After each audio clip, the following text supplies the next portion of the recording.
Alors la période du collège, elle n'a pas été si simple pour moi. Je pense que j'étais en recherche de justement mon identité.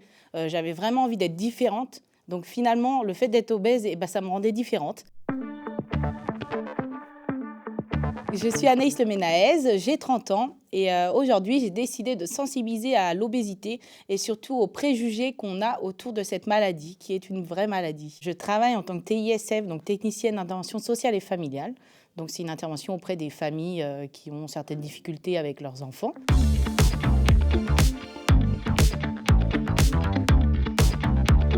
La période du collège, elle n'a pas été si simple pour moi. Je pense que j'étais en recherche de justement mon identité. J'avais vraiment envie d'être différente. Donc finalement, le fait d'être obèse, ça me rendait différente. Je l'ai plutôt bien vécu. Je sais que j'ai eu des remarques plutôt dans la rue ou des gens qui me connaissaient pas, en fait, finalement. Par contre, les gens qui me connaissaient, vu que je dégage une certaine positivité, je pense, du coup, on regardait pas forcément mon physique. Je pense que les gens m'aimaient bien parce que je rigolais beaucoup. J'étais un peu le clown de service. Donc finalement, ça m'a pas tant gênée, je trouve, au collège, encore moins au lycée, où vraiment j'assumais qui j'étais. Après, intérieurement et dans ma vie privée, effectivement, moi, quand je me retrouvais seule avec moi-même, on est confronté souvent à cette norme qui est quand même d'être plus mince. On ne trouve pas ses habits dans les magasins. Donc ça a été très difficile pour moi, au collège surtout. On parle souvent de harcèlement ou de surnom ou le petit gros. Moi, j'avoue que je ne l'ai pas vécu, mais je sais que d'autres le vivent. Là encore, sur la route pendant le défi, il y en a plein qui m'ont dit qu'ils l'avaient vécu, surtout étant petit.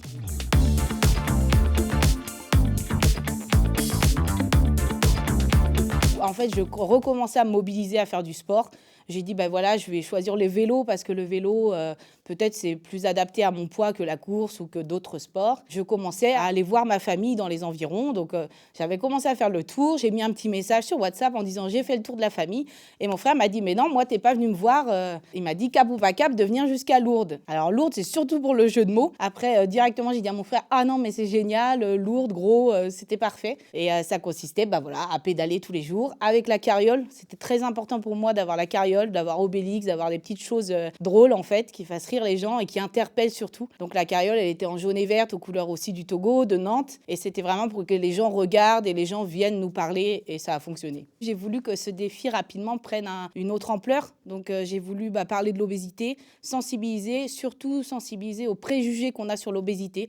Comme je vous disais, c'est souvent une histoire de volonté, alors que sincèrement, c'est pas du tout une question de volonté. Et la preuve, en 12 jours, faire du vélo tous les jours, 60 km, voire 80 km souvent, c'était compliqué et pourtant je l'ai fait, donc la volonté, elle est là. Mais c'est pas pour autant qu'on perd du poids, voilà. Et du coup, à Obélix, c'était un bon symbole pour représenter ça.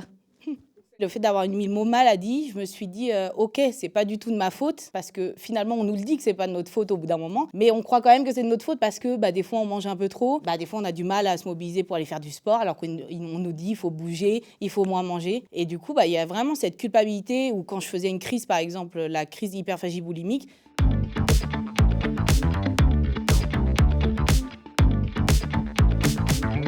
ça veut dire que mon cerveau se déconnecte à ce moment-là. Mais du coup, après, il va se reconnecter. Et là, c'est toute la culpabilité qui tombe.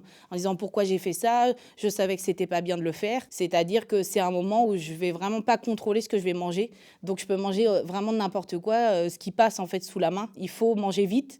Moi, en tout cas, c'est ça. Il faut que je mange vite et en grande quantité. Donc, il n'y a plus du tout la notion de satiété. La notion de faim, elle n'est pas là parce que je n'ai pas faim à ce moment-là. C'est vraiment un peu comme une angoisse qui monte. Pour apaiser cette angoisse, il faut manger. Je ne contrôle pas du tout ce moment-là. Et ça, j'avoue, c'est très handicapant dans ma vie.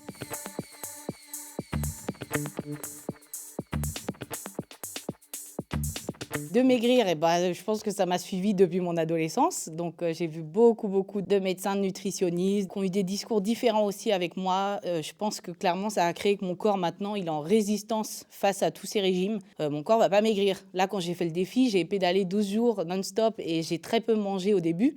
J'ai maigri 0 gramme et je le savais. En 2016, j'avais commencé du coup par ma propre volonté et seule. J'ai fait beaucoup de sport, je mangeais équilibré soi-disant. Et j'avais géré du coup ces crises et j'avais perdu quand même 40-45 kilos. Donc là, voilà, j'étais dans la norme, on va dire. Je me sentais pas forcément mieux à ce moment-là. Justement, ça me faisait très bizarre ce rapport au corps, qu'on me regardait un peu différemment, qu'on me dise que tu as maigri. J'avais dit aux gens, surtout, ne dites pas ça. Avant, vous me disiez pas quand j'ai grossi. Donc, faut pas me dire quand j'ai maigri.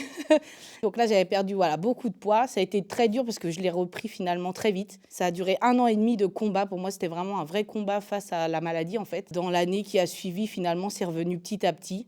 J'ai peut-être fait un petit peu moins de sport, mais en même temps, là, j'allais à la salle tous les 2 jours. Donc, c'était pas possible de continuer ce rythme, voilà. Et après, au niveau de la chirurgie, et bah, du coup, j'ai pensé là, l'année de mes 30 ans, en disant, est-ce que finalement, j'en peux plus, je ne sais plus quoi faire. Finalement, je reprends, je peux remaigrir, mais je reprendrai toujours dans ma vie. Donc, est-ce que la chirurgie est la solution? Je pense que c'est une bonne solution. Je pense que le parcours, il est très difficile. Donc, moi, on m'a expliqué un peu le parcours quand je suis allée justement à la clinique Bretéché. On m'a expliqué le parcours de la chirurgie. Clairement, c'est compliqué, ça dure très longtemps avant, après.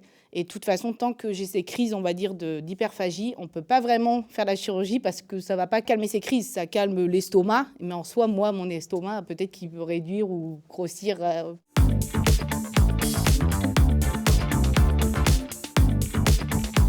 Le but, c'est d'intervenir dans les écoles, et plutôt écoles et collèges, pour justement sensibiliser à l'obésité, mais comme je vous dis, aux préjugés en général, aux discriminations. Je pense que c'est à cette période aussi que tout se joue et que l'enfant évolue aussi dans un monde où si on lui explique tout ça, peut-être que ça ira mieux plus tard.